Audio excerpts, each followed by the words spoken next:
We may never know what happened, but from what I heard today and over the last 4 or 5 days, it appears he intended to perform what he thought was a do-it-yourself abortion on NaZiyah and went south, and instead of seeking medical attention for her, he intentionally killed her and tried his best to cover it up.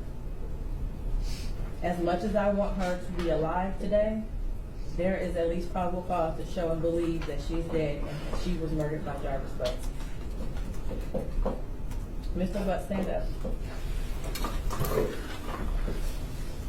You've been sitting over there for 4 days with your head down, sitting between and behind your attorneys with your mask on and taking vigorous notes. I want you to pay attention and listen to everything I have to say. I have been trying to figure out for the last 5 days, you. At one point I thought you were cognitively impaired in the beginning of this exam.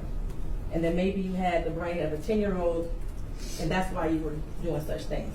But as I heard more and more testimony, you're just the true definition of a pedophile.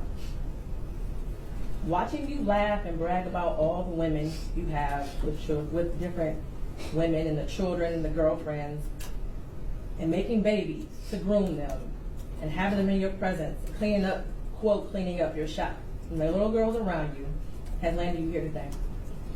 You groomed NaZiyah. You played mind games with her. We all heard that. You controlled her emotionally. She was exposed to so much at such a young age. The text messages between you two were disgusting to hear. And to think that she had you saved in her phone as bae for life. NaZiyah deserves so much more. And while I mentioned other people that failed her, Jarvis Butts, you are the monster in this whole picture. She did deserve love from her parents and everyone who was in her life. She was ignored, she was neglected, and you took complete advantage of that. She wanted someone to love her, and she will never know what that feels like. Your children deserve more.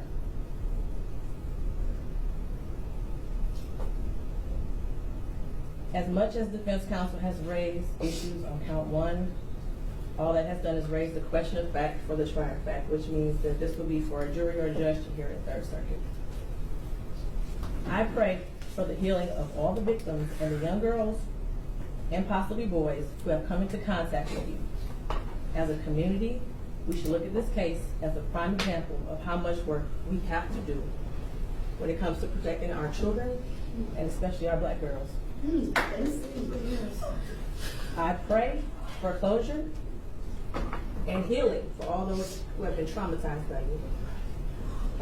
And for you, Jarvis Butts, I wish you a speedy trial and that justice be delivered. Your bind over date is January 16th at 9 o'clock a.m.